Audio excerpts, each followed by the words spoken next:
اعوذ باللہ من الشیطان الرجیم، بسم اللہ الرحمن الرحیم۔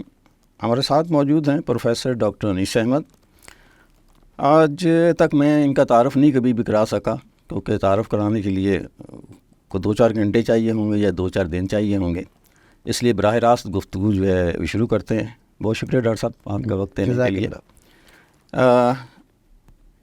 میں کئی دن سے یہ سوچ رہا تھا کہ اس پروگرام کو میں شروع کیسے کروں گا، تو آج میں نے یہ طے کیا کہ آپ کی ذات سے ہی شروع کرتے ہیں کہ آپ کو ڈاکٹر انیس بنانے میں کن لوگوں کا ہاتھ تھا۔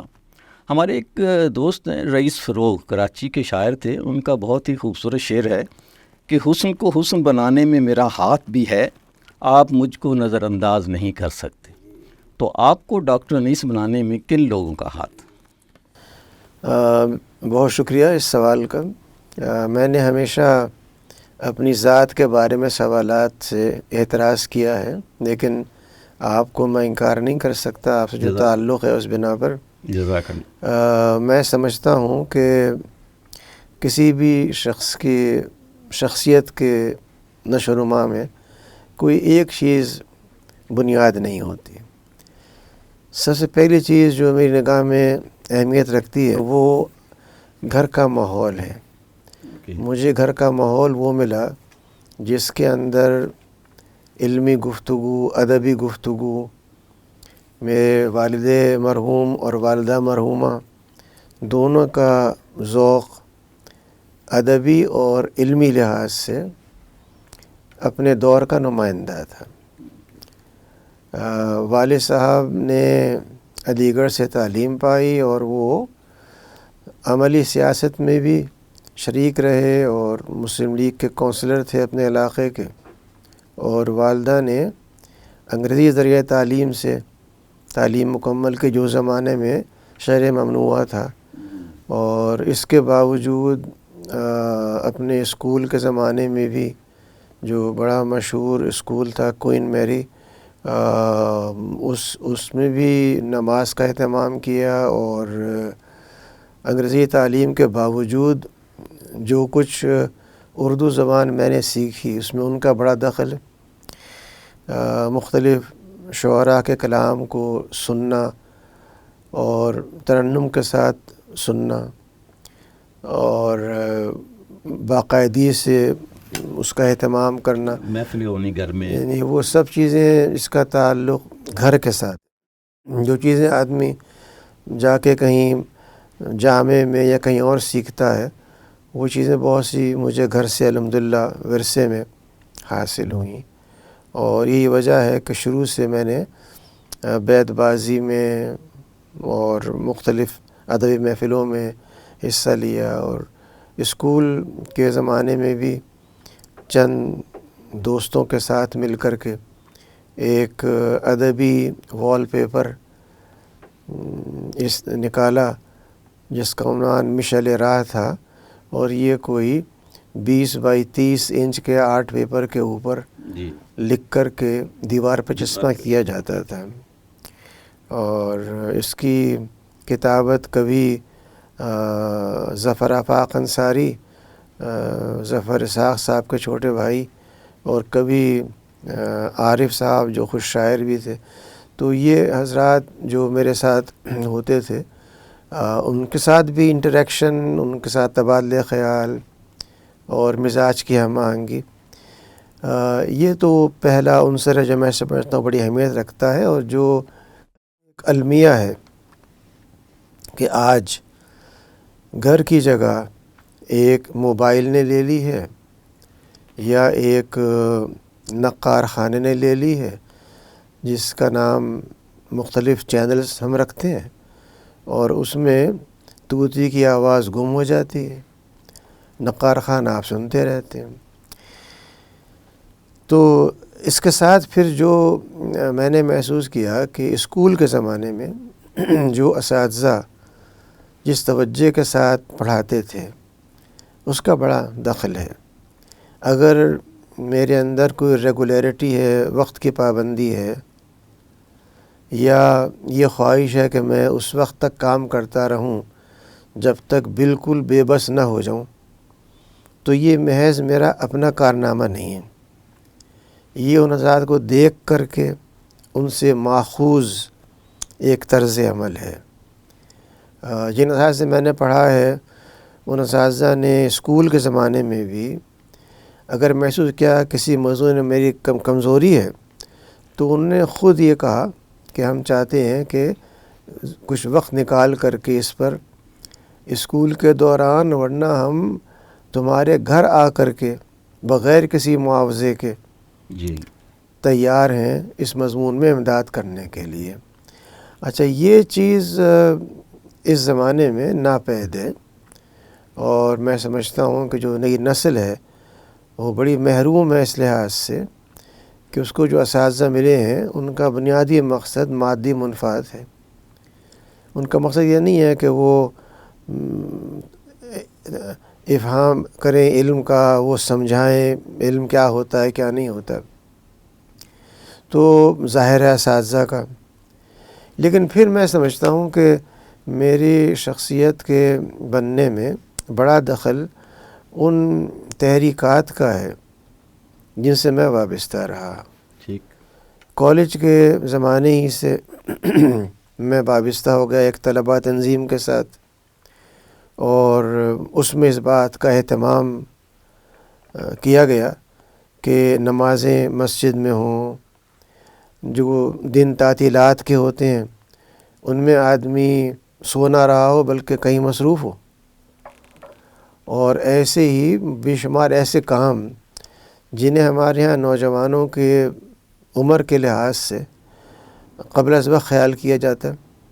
یعنی اگر کوئی یہ کہے آپ سے کہ کراچی کے ساحل پر منورہ میں یا کہیں پر آپ ویکینڈ کے اوپر جائیں اور رات کو تہجد پڑھیں اور کچھ اسپورٹس بھی کریں اور وہاں پر کچھ شعری مقابلہ بھی ہو، تو یہ چیز ایک اجنبی معلوم ہوگی آج کے زمانے میں۔ یہ تو سمجھ لیں گے کہ تفریح کی جانا چاہیے، لیکن تفریح کے ساتھ یہ تصور کہ اس میں کوئی ادبی سرگرمی بھی ہو، اس میں نمازوں کا اہتمام بھی ہو، اس میں رات کا جاگنا بھی ہو، یہ چیز ایک اجنبی سمجھی جائے گی آج کے دور میں خاص طور پر۔ تو یہ جو ماحول تھا اس نے مجھے یہ موقع فراہم کیا کہ میں اپنے مطالعے کو وسیع کروں، اور وہ گھر کی وجہ سے بھی تھا کہ والد صاحب مرحوم بھی اور میرے بڑے بھائی بھی وہ بھی علم کی طرف راغب تھے۔ تو جو چیزیں میرا خیال میں لوگ بیچلرز یا ماسٹرز تک پہنچ کر کے مطالعہ کرتے ہیں، وہ اسکول کی زندگی کے دوران مجھے پڑھنے کا موقع ملا۔ مولانا اصلاحی صاحب مرحوم ایک بڑی اچھی بات کہا کرتے تھے کہ تم نوجوانوں کو دیکھ کے معلوم ہوتا ہے کہ یہ آم پکنے سے پہلے سڑ گئے۔ تو یہ جو دور ہوتا ہے انسان کی زندگی کا، اس میں کھیل کود اور زبان کی بے احتیاطی اور ہنسی مذاق یہ ایک فطری عمل سمجھا جاتا ہے، اور اگر اس میں کمی ہو تو لوگ کہتے ہیں اب نارمل ہے، نارمل نہیں ہے۔ لیکن مجھے وہ چیز نارمل معلوم ہوئی جسے لوگ اب نارمل کہتے ہیں۔ چنانچہ سنجیدگی، مذاق کے اندر بھی مزاح اور پھکڑ پن کا نہ ہونا، گفتگو کے اندر توازن کا ہونا، اگر آدمی کو کوئی بات لطیف معلوم بھی ہو تو مسکران ٹھٹا نہ مارنا، یعنی یہ وہ چیزیں ہیں جو آپ کسی کے کہنے پر نہیں کرتے جی، بلکہ ماحول آپ کو سکھاتا ہے۔ اگر آپ کے والدین گھر کے اندر بلند آواز سے بات کر رہے ہوں، ان میں ہر لمحے لڑائیاں ہو رہی ہوں، تو آپ وہی کرتے ہیں خود بڑے ہونے کے بعد بھی۔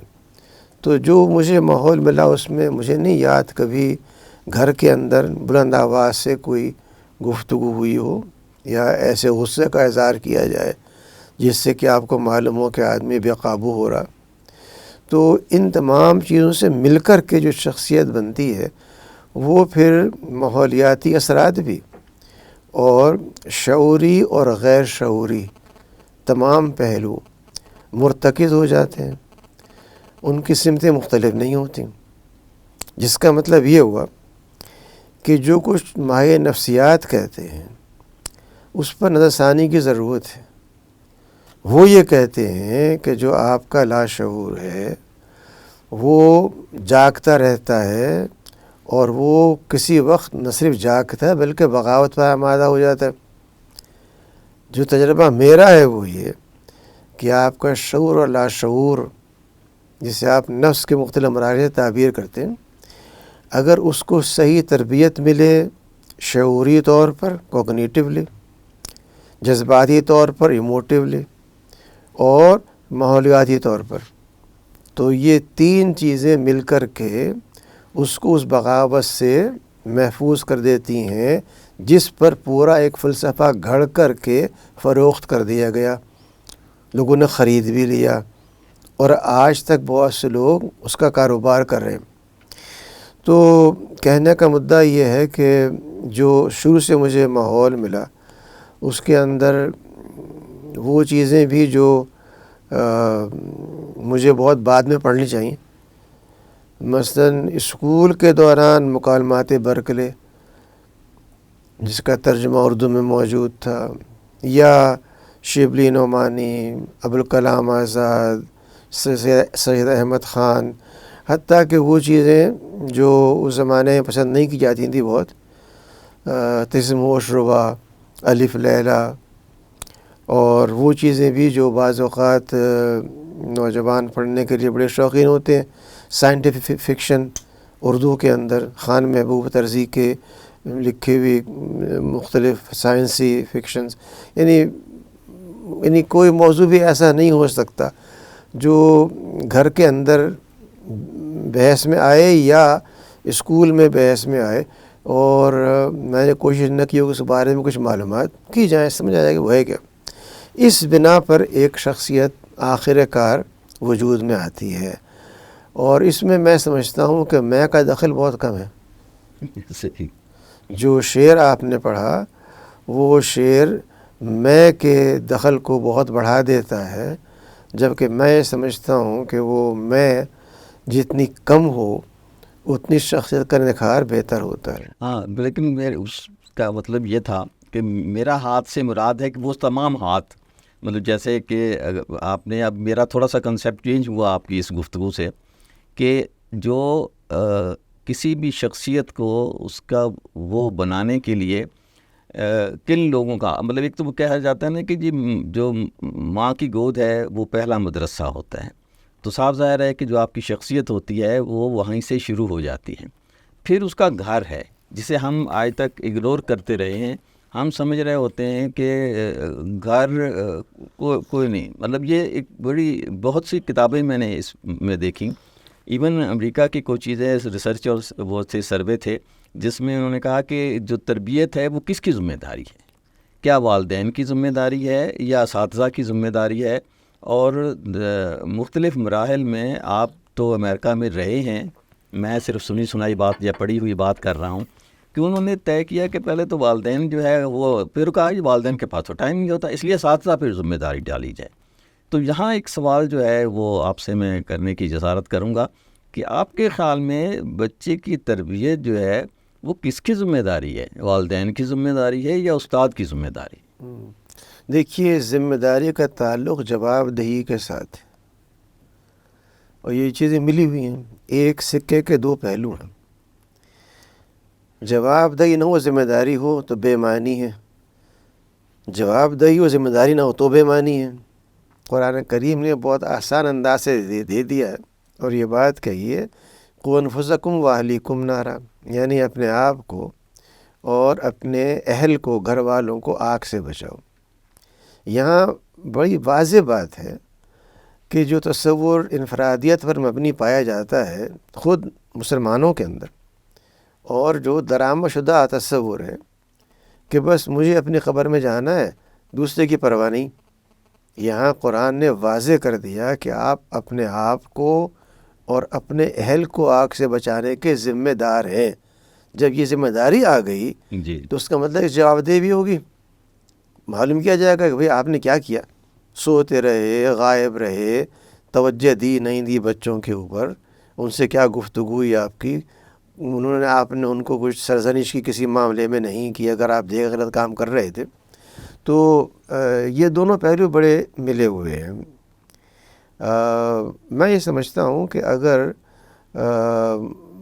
وہ مکالمہ جو اس وقت ناپید ہے، وہ مکالمہ بچوں سے اس عمر میں جب ہمارے خیال میں وہ عقل نہیں رکھتے اختیار کیا جائے، تو پھر ان بچوں کے اندر وہ معقولیت پیدا ہو جاتی ہے جو آج نہیں پائی جاتی. ایک چھوٹا سا واقعہ مجھے میری والدہ نے بتایا کہ جب میں محض چلتا نہیں تھا بلکہ گھسٹتا تھا، تو وہ اپنی سلائی مشین پر کچھ سی رہی تھیں اور ٹیبل فین چل رہا تھا، اور میں اس پنکھے کے قریب پہنچ گیا بالکل.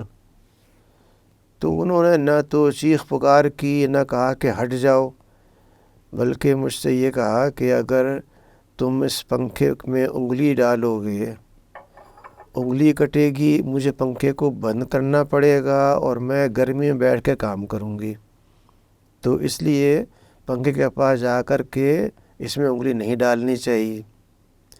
یہ پورا جو ایک فلسفہ ہے بظاہر، جی، جس کو بظاہر نفسیات یہ کہتی ہے کہ وہ نہ سمجھ رہا نہ سن رہا ہے، کیونکہ ابھی اس کی عمر ہے ہی نہیں عقل کی. کاگنیٹو کہاں سے کام آ گیا اس کے اندر، ابھی تو وہ بچہ ہے. بلکہ وہ کہتے ہیں کہ جاؤ انگلی ڈالو، تم اسی سے سیکھو گے. سیکھیں گے وہ انگلی کٹے گا کہ آئندہ نہ ڈالوں. جو تصور پیش کیا جاتا ہے امپیریکل سائنسز میں وہ یہی ہے. تو ان کا کہنا یہ تھا کہ اس کے بعد میں پنکھے کے پاس نہیں گیا، جس کا مطلب یہ ہے. اچھا اب دیکھیے، اس کی مثال ایک بڑی کروڈ سی یہ ہے.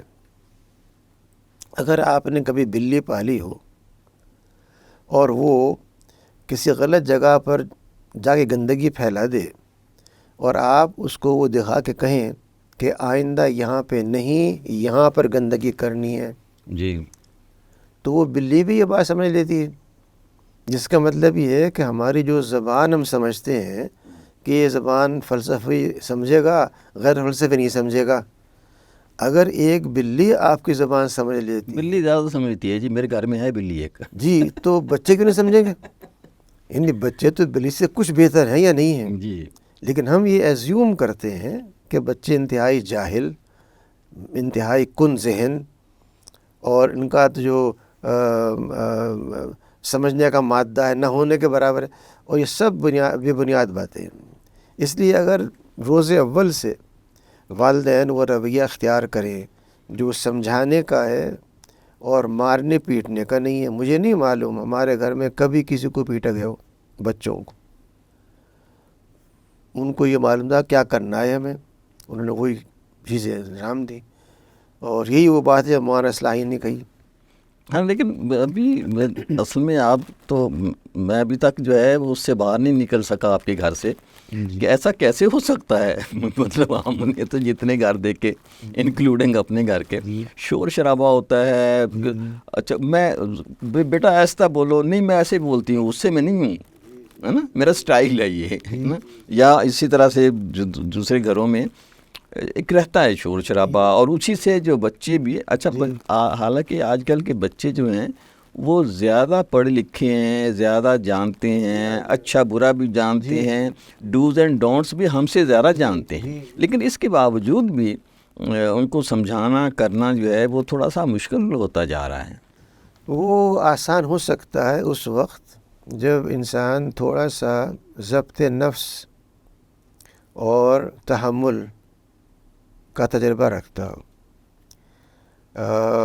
میری بڑی بیٹی ماشاء اللہ بچوں والی ہے، لیکن بچپن سے مجھے نہیں یاد کہ اس نے کسی کام کو دوبارہ کیا ہو جو ہم نے منع کیا. جب وہ گھسٹتی تھی، چلتی بھی نہیں تھی، اور اس نے جا کے میری کتابوں کی شیلف میں سے کتاب کو نکال کے گرانا چاہا، اور میں نے اسے بتایا کہ نہیں آپ کو یہ نہیں کرنا ہے، تو پھر دوبارہ اس نے یہ کام نہیں کیا۔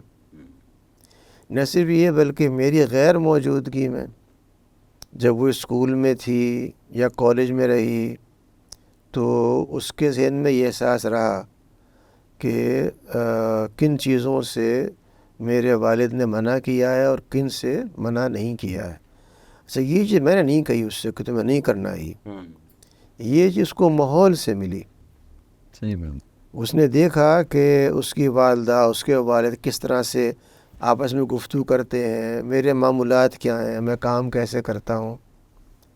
تو یہ جو گھر کا تربیتی ماحول ہے میری نگاہ میں سب سے بنیادی ہے۔ جتنا اس کو ہم مستحکم کریں گے اتنی ہمارے ہاں قیادت پیدا ہو۔ اچھا، اس سے مراد تو یہ ہوا کہ جو تربیت ہے وہ بچوں کے نہیں والدین کی ہونی چاہیے پہلے تو، بالکل صحیح، تاکہ وہ گھر یا وہ ماحول جو ہے وہ فراہم کیا جا سکے، تاکہ آگے جو اولاد ہو یا بچے ہوں یا ان کے بچے ہوں ان کے پیچھے جو ہے ایک تربیت کا پورا۔ اچھا، یہ چیزیں اسلام ہمیں بہت زیادہ سکھاتا بھی ہے کرنے میں، لیکن چونکہ ہماری تعلیم اسلام کے حوالے سے بھی کم ہوتی ہے، یہ نہیں پتہ ہوتا ہے کہ ہم نے سنی سنائی باتوں پہ چل رہے ہوتے ہیں، لیکن ویسٹ جو ہے اس کو زیادہ اپناتا جا رہا ہے۔ اگر جاپان کی مثال اگر ہم لیں تو وہاں جو ہے اگر کوئی وہاں جاتا ہے شہریت بھی لے لیتا ہے تو اس کے بچوں کو شہریت نہیں دی جاتی تھی جاپان کی، وہ اس کی اگلی نسل کو دیتے ہیں، کیونکہ وہ جو یہیں پیدا ہوا ہے پھر اس سے اگلی نسل ہوئی تو وہ کہتے ہیں یہ جاپانی ہے، اس سے پہلے والے لوگ جو ہیں وہ جاپانی نہیں ہیں، اس لیے ہم آپ کو جاپان کی شہریت نہیں دے سکتے۔ اور اسی طرح ان کے بچے جو ہیں وہ کہیں چھوٹے چھوٹے کلپس میں دیکھتا رہتا ہوں، جو سڑک عبور کر رہے ہیں تو ٹریفک رک جاتی ہے اور وہ بچے جو ہے جھک کے اس کا شکریہ ادا کرتا ہے، پھر اس کو چلتا ہے۔ ہمارے ہاں تو اب میں نے کل دیکھا ہے کہ وہ ایک عورت جو ہے وہ پانی میں پھنسی ہوئی ہے، سب لوگ آ رہے ہیں جا رہے ہیں، کسی کو نہیں پرواہ کہ ہم ذرا سا رک کے کسی کو۔ اور پھر میں نے سوچا کہ ہاں ہم نے بھی تو یہی کیا کہ اس کے پاس سے گزر کے چلے گئے، ہے نا، وارڈن کوئی نہیں ہے، 20-25 موٹر سائیکل والے کھڑے ہیں۔ تو ہمارے ہاں ایک رویہ جو ہے ٹورڈز ادرز جو ہے وہ بدلتا جا رہا ہے۔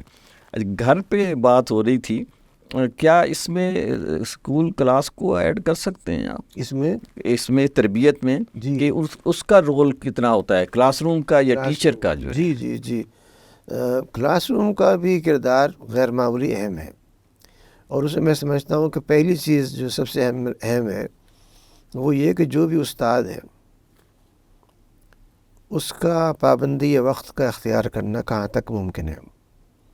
بارش ہو رہی ہو، گرمی ہو، سردی ہو، اگر وہ وقت پر آ رہا ہے اور اپنے دورانیوں کو ایمانداری کے ساتھ پورا کر رہا ہے، حتیٰ 1 گھنٹی بچ جاتی ہے، پیریڈ پورا ہو گیا اور وہ بات پوری کر کے نکلتا ہے، تو پھر جو بھی طلباء اس کو دیکھ رہے ہیں ان کے ذہن میں ایک بات طے ہو جاتی ہے کہ اپنا ذمہ داری کا پورا کرنا، وقت پہ کرنا۔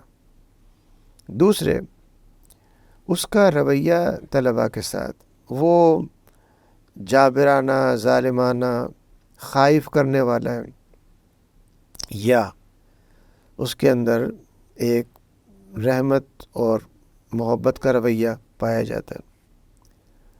اگر استاد کبھی نہ مسکرائے، نہ بات کرے مسکرا کر کے، طلباء اس سے خائف رہتے ہیں۔ اگر حل میں مسکراتا ہی رہے اس سے متاثر نہیں ہوتے۔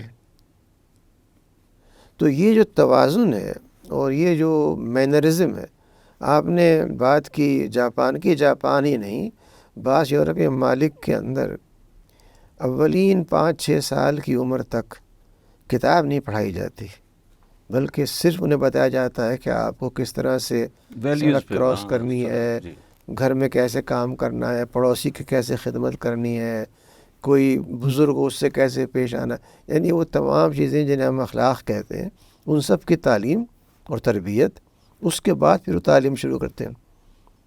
ہمارے ہاں تصور یہ پیدا ہو گیا کہ تعلیم کا مطلب یہ ہے کہ ایک کاغذ کے پرزے کے ذریعے ایک ملازمت اور ایک ملازم کی حیثیت سے زندگی گزارنا۔ ایک ملازم قائد نہیں بن سکتا، وہ ملازم ہی رہے گا۔ جی صحیح بات۔ تو اس لیے اس بات کی ضرورت ہے کہ ہمارے جو تعلیم کا تصور ہے اور جو نظام ہے اس کو تبدیل کیا جائے.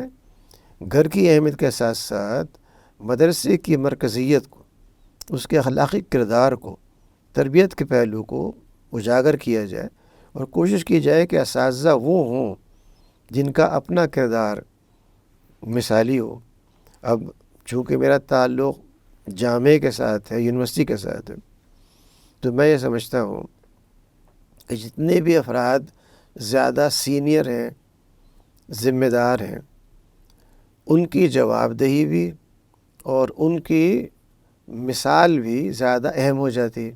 ٹھیک. اگر ایک شخص پروفیسر ہے یا ہیڈ ڈپارٹمنٹ ہے، پروفیسر نہیں ایسوسیٹ پروفیسر ہے، اور وہ سپروائز کر رہا ہے 3 MPhil کے طلباء کو، ان میں سے ہر ایک سے وہ یہ کہتا ہے کہ تمہارا جو مقالہ طبع ہوگا اس میں بطور مصنف کے نام پہلا میرا ہوگا، تمہارا بعد میں ہوگا. تو کیا یہ چیز اخلاقی طور پہ قابل قبول ہے؟ لیکن مجھے افسوس سے کہنا پڑتا ہے کہ 99% جامعات اور وہ افراد جو بلا تکلف یہ کام کر رہے ہیں انہیں اس بات کا احساس بھی نہیں ہوتا جی کہ وہ غلط کام کر رہے ہیں. وہ سمجھتے نہیں چونکہ ہم نے پڑھایا ہے، ہم استاد ہیں، ہمارا حق ہے. نہیں، آپ کا حق نہیں ہے. آپ کا حق اگر ہے بھی تو یہ ہے کہ نمبر 2، نمبر 3، نمبر 4 پہ جتنا وقت آپ نے دیا ہے اس تحقیق کے حوالے سے اس مقام پہ اپنے نام کو رکھیں. اگر ایک شخص نے ایک مقالہ لکھنے کے لیے روزانہ 6 سے 8 گھنٹے محنت کی ہے اور آپ کے پاس وہ مہینے میں 1 مرتبہ آیا ہے اور آپ نے اپنے حساب سے اسے 1.5 گھنٹہ دیا ہے جو بڑا فیاضانہ وقت ہے. میں جانتا ہوں اپنے پورے کے پورے ماحول کو، ملک کے، اگر آپ نے آدھا گھنٹہ بھی دے دیا تو بڑی آپ کی عنایت ہے کہ آپ نے اس کو سن لیا. تو اس آدھے گھنٹے کے ایڈوائزمنٹ کے لیے آپ چاہتے ہیں کہ آپ کا نام نمبر 2 پہ یا 3 پہ آ جائے.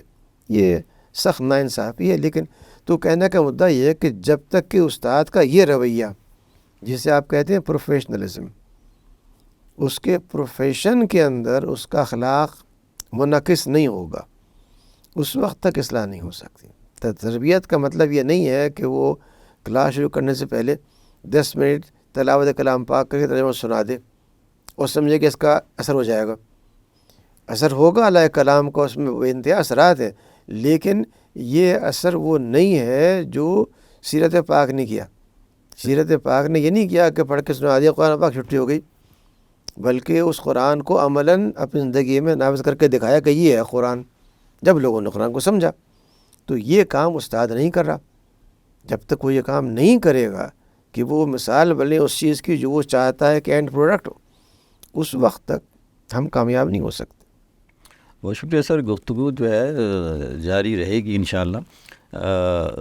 ہم چاہ رہے ہیں کہ ان موضوعات پہ بات کی جائے جس سے افراد یا معاشرہ جو ہے وہ قوم بنتے ہیں، اور کس طرح سے جو ایک کلاس روم ہے اور یا استاد جو ہیں یا والدین جو ہیں اس میں اپنا حصہ ڈال سکتے ہیں.